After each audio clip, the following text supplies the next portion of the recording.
Good morning and welcome to a very special episode of the Sydney Irish Rugby Spotlight podcast. So I am going to be doing an interview today with Brian Taylor, who's one of the valued sponsors of Sydney Irish Rugby Club. Brian not only is a sponsor but is also a player and has been a player since the inception of the club. He also made a little bit of a run out this season. So a little bit. He managed 3 games before he twinged the old hammy, and it's been hiding since then. But nursing it. The whole premise of this is that we're all expats and a few Australians at the club, and there's some questions that people have had around how that could affect and impact them getting a mortgage over here. So I've got some questions to put out to you today. So Brian has been 13 years within the lending industry. 8 of these have been actually here at Home Equities, the company that he started with his partner Donal. So I'll start off. I guess the obvious question is, tell us about Home Equities and what you do. Yeah, sure. Thanks, Kevin. Appreciate you having me on the podcast this morning. I guess as a business, we operate in the lending space. So our predominant products that we have is around mortgage lending. So we help customers source lending to buy residential property, be it either owner occupier or investment. We do have an arm that works in the asset finance space as well. So that's anything around, motor vehicles, asset finance as well. I guess just in a nutshell, it's mortgage lending. That's sort of where we sit in terms of what we do. Yeah. So from my perspective, when it came to purchasing a property here, I didn't really know exactly where to start. It's very complex. It can be very overwhelming. For me, I would have loved a house in eastern suburbs, but obviously with how much they cost there was a bit outside of our capabilities. We actually have ended up with a house in the Shire because we had a daughter and we knew that we were going to need the extra bedrooms. Yep. So we ended up buying where we could afford. But I didn't actually know what we could afford, and we kind of learnt that as we went. Yeah. But I guess that's a big question for everyone is, like, how much does it cost to buy a property? What do you need to have saved? Yeah, sure. So as a general rule, okay, the majority of banks like to see a 20% deposit. Okay, so if we're working off $1 million, they'd like to see that you have a minimum deposit saved of $200,000 for that property. Now, with that, you also have stamp duty costs that come into play as well. Okay, so you have to cover your stamp duty plus your legal costs, and there's also some solicitor's fees involved in that as well. Okay, so in and around $245,000 is going to get you into $1 million property without having to pay any lender's mortgage insurance. Okay, now I'll talk to you about lender's mortgage insurance in a moment, but like to have your pick of the bunch with the lenders, a 20% deposit plus the covering of stamp duty and costs as well. Okay, now at the moment there's quite a few incentives available for first home buyers. So the New South Wales government recently, as of 1st of July this year, they've waived stamp duty up to a purchase of $800,000. So with $800,000, you basically can avoid paying any tax or any stamp duty. From $800,000 up to $1 million, that stamp duty is tiered. Okay, so as you go up, it's a sliding scale. So the closer you get to $1 million, the more stamp duty you have to pay. Okay, so that affects the amount of deposit that you actually need when you're coming to the party with your cash injection. Okay, so that's dependent on the price point. Okay, so what you got to do is you got to start to try and do a little bit of a process of elimination. Okay, you got to try and start seeing, right, well, okay, this is how much of deposit I have, and then we'll start to, I guess, reverse engineer that for you to kind of say, right, this is kind of where that price point is going to sit. Now, there's also a number of government schemes available for first home buyers as well, and it's changed names a couple of times now, but I would refer to it as the First Home Low Deposit Scheme. Now, that's been also opened up to permanent residents as well. That was going to be my next question, is do you have to be a citizen to... So previously you did, prior to the 1st of July this year, you had to be a citizen to avail of this concession or this grant. Now, what this allows purchasers to do is to ultimately get the government to guarantee 15% of their deposit. Okay, so what they do is the customer will have a minimum 5%, okay, and they still, depending on the price point, will have to pay stamp duty. So if it's up to 900,000, they'll have an element of stamp duty to pay there. But 5% deposit will get them into a property without having to pay any lender's mortgage insurance on the purchase. Okay, there's a few conditions around that. Okay, it is based on income. Okay, so as a couple, you have to be earning a minimum, or you can't have earned over 200,000 in the financial year 2023, and as an individual, it has to be under 125,000. So there's a few conditions. The price cap is also 900,000. So that is also can be tricky in some of the sort of more affluent areas of the city.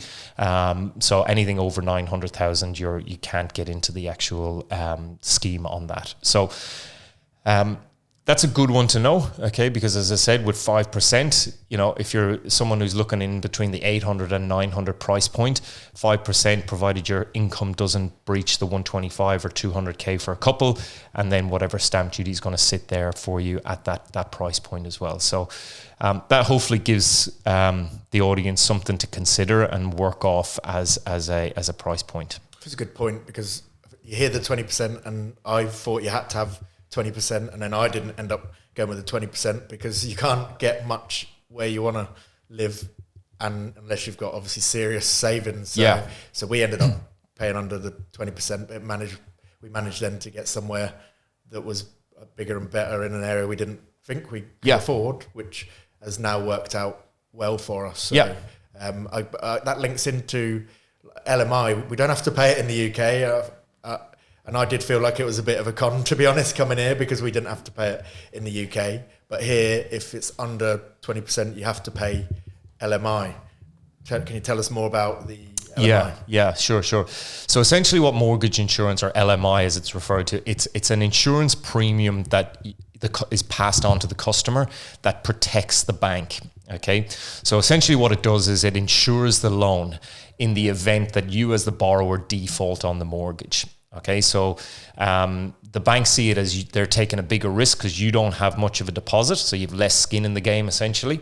So anything sort of less, in rule of thumb, let's say, of less than a 20% deposit, you're going to have that mortgage insurance premium that you have to pay. So the bank typically, it's generally charged at around between 1.5% to 2%, depending on the loan amount and loan to value ratio as well. So if it's a 15% deposit, or if you've only got a 10%, it's tiered in that way. But the bank will also lend you that money as well. So if it's, let's say you're borrowing 800,000 and the mortgage insurance is, let's say, 13,000 or 15,000, the bank will allow you to actually put that on top of the mortgage, so they'll lend that to you as well. So you can borrow that funds, provided that it still sits within the acceptable bands for the bank. So, look, I get it. I sometimes classify it as almost a necessary evil, because what it does is it allows people to actually get into the market much faster. Okay, because you got to think about, well, how long is it going to take me? Again, if I want to borrow the $1 million or buy the $1 million property, and I don't want to pay mortgage insurance, and I've got to save 200 grand plus my 40,000 on top of that for the stamp duty, versus I have 100,000 and I can cover my stamp duty. I have 10% and I can put the mortgage insurance on top of that. So it's a good point, because I think if you're considering you're going to need an extra 150 grand saved, how long is it going to take you, with all the expenses of living in Sydney, to save $150,000? Like, it could end up being 3, 4, 5 years, and then the prices would have gone up substantially in 3 to 5 years. And then you've missed out on that, and then potentially you can't afford what you could have afforded at the time because the prices have gone up. So you're kind of like chasing your tail. Exactly. So it's how quickly that property price is moving versus how quickly you're saving. And 9 times out of 10 what we've seen is that generally the price point has been moving a lot quicker than, in the historically anyway, the price point has been moving much quicker than people have the capacity to save. Yeah. I guess that links well into the next question, which is, when is the right time to buy? Because there's always concerns now. The interest rate keeps rising, and obviously a lot of people are holding back from purchasing at the moment, maybe waiting to see what's going to happen with the market. But from your point of view, obviously, there's not an easy way of working out when's the perfect time. And if anyone knew the perfect time, then obviously they would be worth millions and millions. Yeah. But, what's your view of the world? Yeah, it's a good question. And we get asked that question quite a lot. Is now a good time to purchase? And I always come back to your circumstances. Okay. So in your current financial situation, does it make sense for you? Okay. Because as much and all as interest rates are rising, rental expenses are also on the increase. Okay, so people are looking at the cost of mortgages, but also the cost of renting is also extremely high. So if it makes financial sense for you and you can afford it, then why not?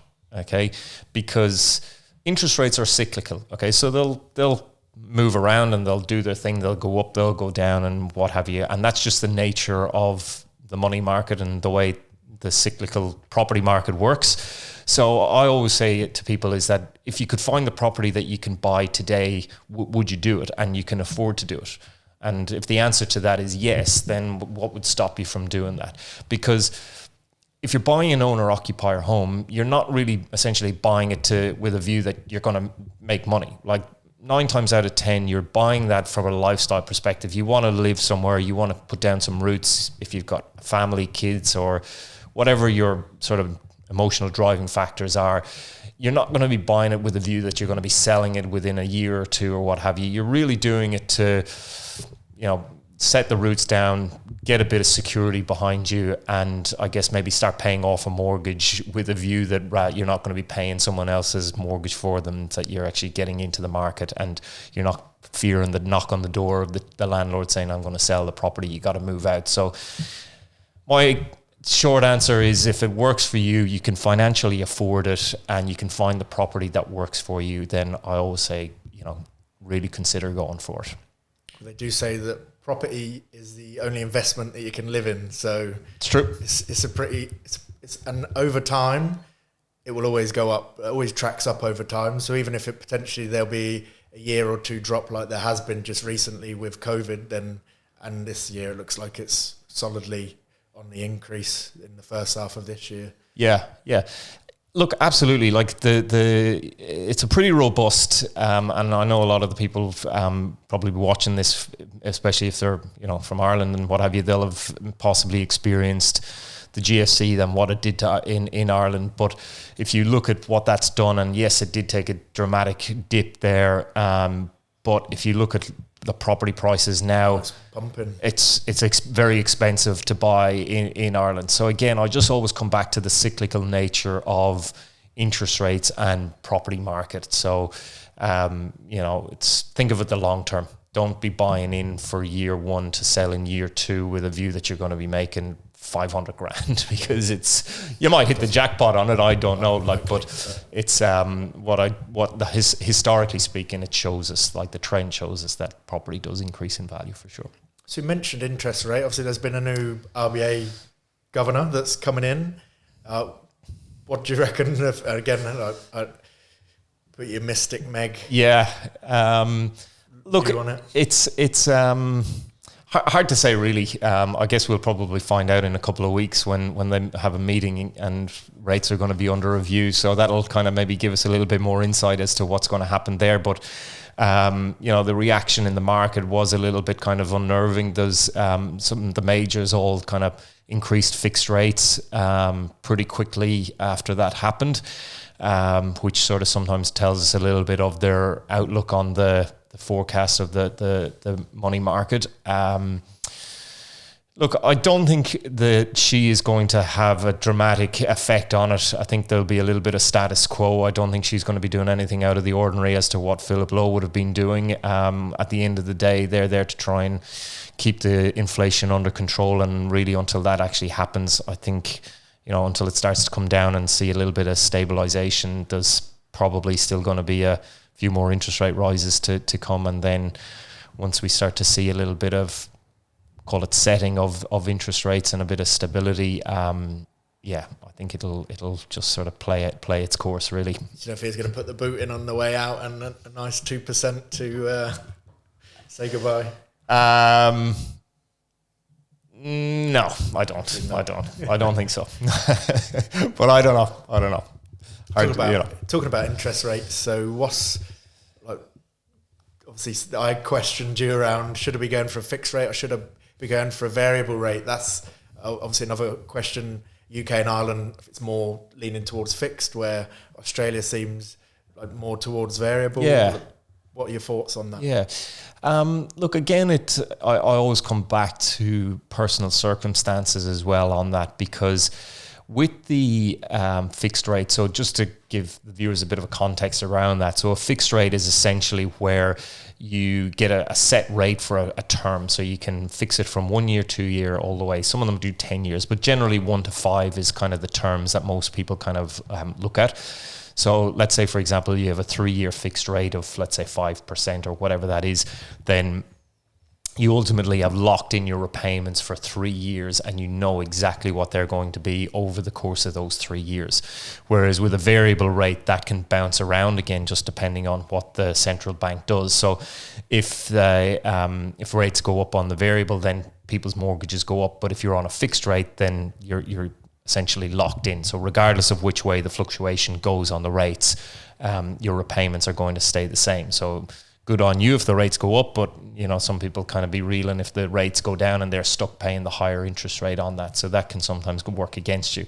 Again, what I always come back to is your financial circumstances, because personally, running, let's say, a household with kids, I like to know what my monthly outgoings are. And if that means that I have to pay an extra $50 or whatever it is on my mortgage, having that level of certainty is a little bit more important to me than trying to beat the banks on the interest rates, just because, again, for us, it's about knowing what the outgoings are. Like if it was constantly increasing and every month I'm looking at it going, how much have I got to pay this month? How much have I got to pay this month? And it just has been jumping for the last 12 months. That would be a headache for me. So I like to just know what that is. So again, it comes back to your individual circumstances. If you're someone who likes to know what they are, and as I said, you generally pay a price for that, that's sort of what I kind of advise people to consider. But as I said, the downside is if rates go down, you can get caught. You might caught paying more than you would have otherwise. But correct. It's so hard to know. They said months and months ago in a load of the podcasts I listened to that they were going to be, well, when he first started off saying that they weren't going to be putting up the interest rates till 2024, and obviously that didn't happen. But and then obviously people keep saying every month, well, I think they're going to put a pause on it. I think it's going to stop any time now. And it feels like people have been saying that for 6 months. But then there was a pause, obviously, recently. So maybe there will be a respite. Yeah. Look, I definitely think that the threshold is getting very, very close. For sure, like the conversations, again, I'm having with people is that, the mortgage is extremely expensive now and they have to try and find a solution to try and reduce that mortgage repayment. And they're just having to sacrifice the discretionary expenses, like the good things, eating out, the beers, all of those kind of things have to take a little bit of a backseat for the moment, so. Yeah, and that's a really good point, actually, in terms of how can people prepare themselves for getting their mortgage. Obviously, when you don't have to think about what you're spending and you've not got a mortgage, you can be pretty free with your spending, obviously out for drinks and coffees and meals. And when I've looked back, sometimes, your spending can be pretty high. Yeah. How should you be preparing yourself for when you're going to get a mortgage? 'Cause Yeah, obviously sure. lenders now look at your bank accounts, right? Yeah. I call it getting credit ready. So, yeah, look, the thing about it is you got to try and think about it. Like, again, on the conversations or the initial conversation I'll have with a customer is that, an 800 grand mortgage or whatever that cost is, that repayment's going to be 4,500 or 4,200 per month. Is that going to sit within your budget? Okay. And we've got a responsible lending that we've got to make sure that people can afford it. But I always ask you the question, like, is that affordable to you? Because, you got to take a little bit of personal responsibility on this as well. And if this is your first time getting a mortgage, it's like it is generally one of the biggest debts that anybody ever has. And there's a responsibility now that you have to meet those mortgage repayments going forward. So I encourage people to do a budget. So to actually put it into a spreadsheet or to sort of track what they're actually spending. The amount of savings, so if you're not actually saving anything at all, okay, so let's say your take-home pay is $5,000 and your mortgage repayments are going to be 4,000, and you think you can do that, but you're not saving anything. You know what I mean? Like, you're going to be pretty tight. You got to be able to show that you got some level of a capacity to have a bit of disposable income, that you're actually got the capacity to save, which is one of the things that the bank actually look at when you do go for a mortgage. Okay, so they look at what is your capacity to save. So I come back just to that question initially around the deposit side of things, which is how much of a deposit do you need? If someone comes to the party and they have, let's say, 50 or 100,000 or whatever they have in the bank account, and I look at it and I see a bulk lump of money coming into the bank account, and it's like, well, where did this money come from? And it's like, well, an inheritance or a gift or wherever that money might have come from. We have to look at that and think, right, well, can you actually afford to make repayments on this mortgage? Because based on your living expenses, you haven't been able to save any money. You've literally got to dump of money into the bank account, and you have to demonstrate to the bank that you've got the capacity to actually repay this thing. But your bank statements are all telling us otherwise, that you've basically been spending every cent that you've got. So you have to start to think about, how do I get credit ready, which is being able to look at how to actually put money aside and be able to actually show capacity to save. Now, I'll throw in the mix there the rental side of things, because if you are renting, that can show capacity to save, okay? Because can be often the equivalent similar to anyway. Yeah, for sure. So if you're paying $1,000 a week in rent and your mortgage is going to be $1,000 a week, then that typically shows capacity to repay. So we can use rental ledgers as demonstration of the customer's capacity to repay.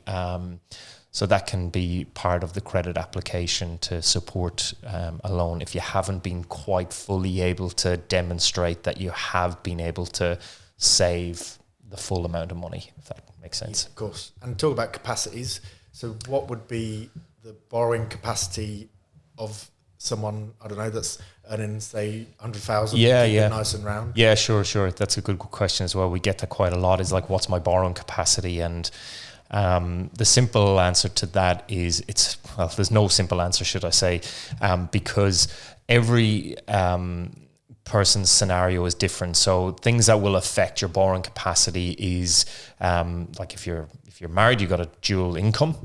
If you've got kids, childcare, private health insurance, if you've got credit cards, car loans, personal loans, all of that goes into a metric system as such that will essentially spit out whether or not you can afford to repay the loan based on all of those commitments that you actually have.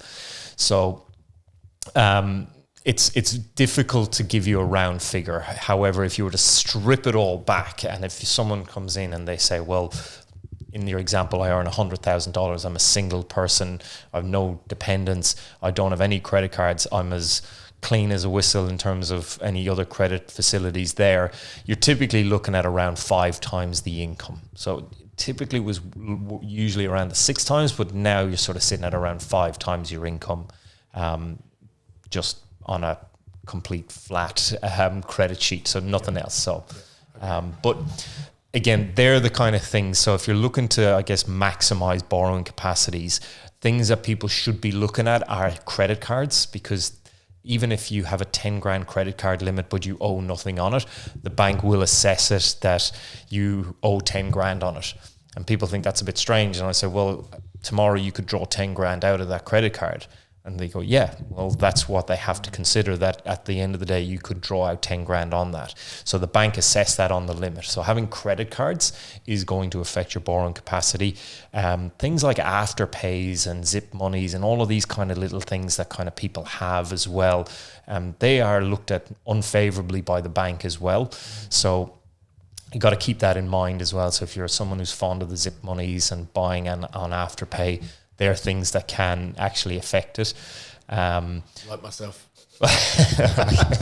Rather you say it than me, Kev. But yeah, look, as I said, there's, again, the conversation that I have with customers is that I'll put into the profile everything that they currently have. And then, you know, to work out the maximum borrowing capacity, I'll say, like, we strip out the credit card. So are you okay to close that off? And then I start bringing it all down. And if someone has a car loan, but they only have, let's say, 5 grand left on it, pay it off. Can you pay out that car loan? Because even though it might only be 5,000 left on it, but if you're paying 800 a month on it, I still got to include 800. You can be saying I'm paying it out in 5 months' time, but if we go for a credit application, I still have to include the repayments on it.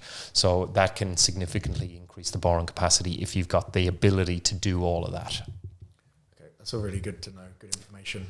And so let's say for people that already have a mortgage, why should they even bother with the hassle of relooking at a lender? Because I've just been in that situation, and it was tempting just to stick with the current bank and not really look at it, because you're like, I'm going to have to move me banking, and we have to, it's going to create a load of extra work and hassle, and life's busy enough as it is. Sure, yeah. Personal admin, everybody hates it. Yeah, look, I suppose it's, again, the analogy or this question I ask to people is, if you're walking across the road and there's $100 on the ground, would you pick it up? Okay, now that's easy because you only got to bend down and pick it up, all right? But when you look at it from a mortgage perspective, and again, particularly in today's climate where like cost of living is so expensive, you really have to look at where are the places that I can actually start to save a bit of money. And again, the mortgage is, again, probably the biggest debt anybody has. So if there's a capacity to save, or ability, should I say, to save $300 a month on your mortgage or more, or whatever it is, you got to determine, well, that is worth me spending half an hour of my time to pick up a bit of paper or get the paperwork ready and send it to the broker to get it done for them, because we'll essentially do all the work. You know, so we have, again, like our guidelines have to be sit within a responsible lending perspective, in that we can't be putting someone into a home loan that doesn't financially benefit them. So we have to demonstrate to you that your repayments and your interest cost savings is going to be more beneficial than just refinancing the loan for the sake of it. So again, it just comes back to the cost savings. I get it. You know, you got to move your banking and you got to do all of that kind of stuff. It's personal admin that you just have to handle. But again, it's like, if you're going to save $300 a month or $500 a month, or where does that sit for you, and where does your threshold sit to make it worth your while to actually do it? And I guess you only work that out by doing some of the legwork and working out what that well, we looks do like. the legwork. We'll do the legwork for you. So if it's a case of going, this is what it is, then is it going to be worth your while actually moving? And then that's the conversation we have, and say, right, well, you'll actually save X amount on this. And again, some of the things for people is like, you know, again, the fixed rates, because a lot of people were on low fixed rates over the last 3 years, and they've come off the fixed rates onto these super high, well, in comparison, super high fixed rates to what they were on. And the fixed rate market has dramatically moved.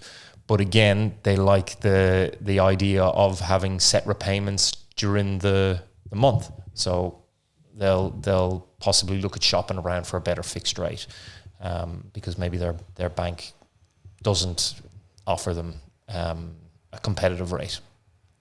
And there was also the time that I rang you up, I remember, to ask you if you could beat the offer that we'd had with St George at the time, and he said, "Oh, that's a really good rate. We're not going to be able to beat that." And I was like, "Oh wow, that stuck with me because being a salesperson, I think it kind of resonated with me that you were really honest, that you couldn't and didn't waste my time." So yeah.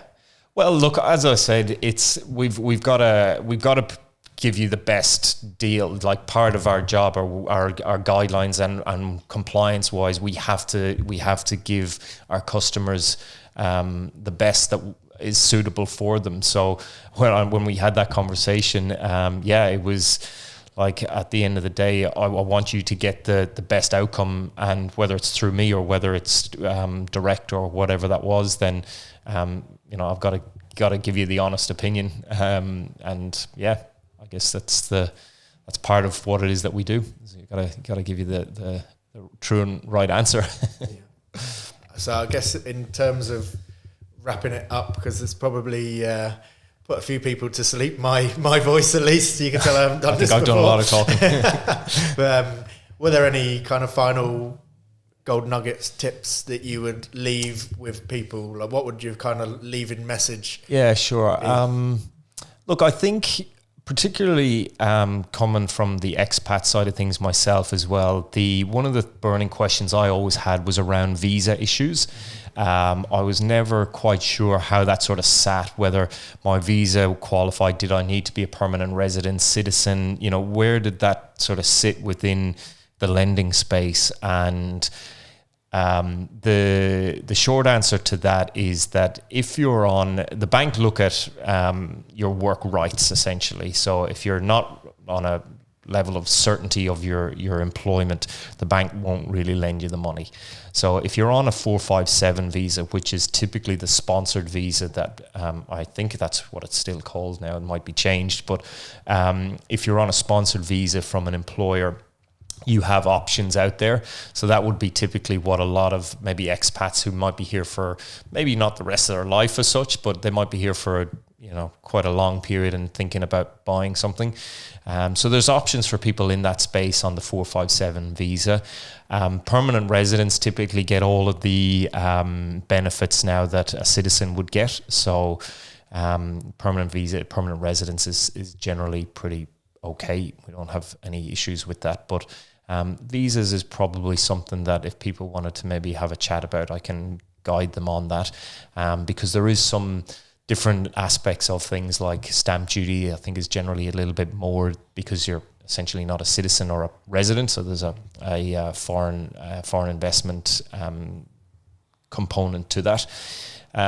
But yeah, look, other than that, Kev, it's just about, where do you start? Okay, as you said, like, that's the burning question, because people have, the customer journey starts so far away, and they look on realestate.com and they have this constant, or not constant, but they may have this question of like, I don't even know where to go with this. It's just about having that conversation. We give you, half an hour. We'll give a lot of information to your circumstances, and you then have the knowingness of kind of going, well, we could actually do this.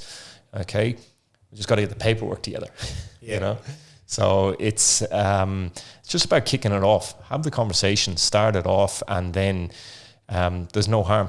So you start to get clarity around it then, and allows you to then take action to go out there and make an offer on a property. Yeah, for me it's research, get to know it, because it's complex. So you need to spend the time to do research, speak to experts like yourself, and put a plan together. Yeah. The quicker you get into the property market, the better you're going to be long term. That's just guaranteed. So yeah. Look, it's just a starting point. Kick the conversation off, and if we can help you out, great. And if not, we'll at least guide you in the direction of where to go with it. Well, thank you for your time today. Hopefully Appreciate it, Kev. We get a run out together this season, or if not, old boys next year, next season, if the bodies allow. But appreciate your time. And no worries. I appreciate your sponsorship of the club. No, not at all. It's great to be a part of it. And like you mentioned, I was here when the inception started with it, and it's good to still be here, have an involvement in the club. Like you said, 3 games in, and hoping that I'll squeeze another one in before the end of the season. But who knows? I was pretty sore for about a week, and I've still got a few scabs from that horrible synthetic pitch, but I think I might go back for a bit more punishment next week. Good man. Thanks. All right. Thanks Kev. See Cheers, ya. mate. Cheers.